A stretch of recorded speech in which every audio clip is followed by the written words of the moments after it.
আচ্ছা, বরানগরটা কোথায়? বরানগর এই যে আমরা যেখান থেকে উঠলাম, এইটা এগুলো সব পুরো বরানগরে। বরানগর ওইটাই। হ্যাঁ, আচ্ছা, সারদা মায়ের এটা সারদা মায়ের এইখানেই কোথাও হবে।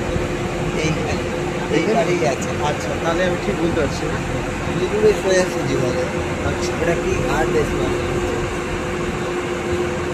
সারদা মায়ের মানে এটা আচ্ছা বাসস্থানটা ওখানেই থাকতে নেই। আচ্ছা আচ্ছা।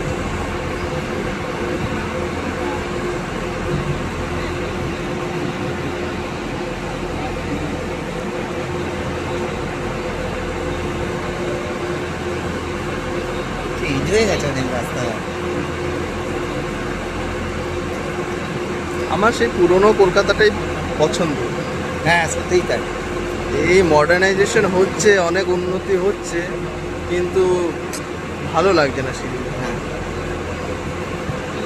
আমি এদিকে অত ঘুরে যাবো না বলে আবার এদিকে চলে যাবো। এখান থেকে মিনি ধরবো ওই হ্যাঁ, এখান থেকে আমার অনেকটা শর্ট হবে আপনার। ওই হাওড়া ময়দানে নেমে যাব, নেমে ওখান থেকে আবার টোটো ধরে বেরিয়ে যাবো বাড়ি। অনেক বেশি এখানে এই খরচটা বেশি আছে। 30, 20, 50, 60 টাকা আমার ওই দিক থেকে আসতে লেগেছে। সে পাশ দিয়ে এত লাগবে না। এই তো 6 টাকা, আর ওদিকে হার্ডলি হলে 20 টাকা নেবে, তাও নেবে না।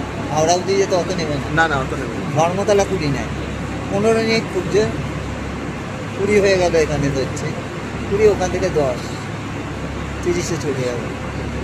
আসলে আমি এদিকটা ঠিক জানতাম না বলে উনি ওই রুটটা বলেছে বলে ওই রুট ধরে গেলাম। আপনি গেছিলেন কোথায়?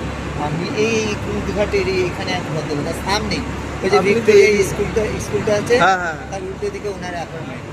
তা আপনি তো তাহলে এই দিকটা খুব সুবিধা হতো, যেহেতু আমি অনেকটা জানি কম। না। হ্যাঁ, অনেকটা। জানি না তো, হ্যাঁ। উনি আমায় বললো কোথা দিয়ে আসবেন, আমি বলছি আমি ময়দান থেকে আসবো। উনি যদি বলতে বেলুর হয়ে আসো তাহলে তো আমি হ্যাঁ। আসতাম। হ্যাঁ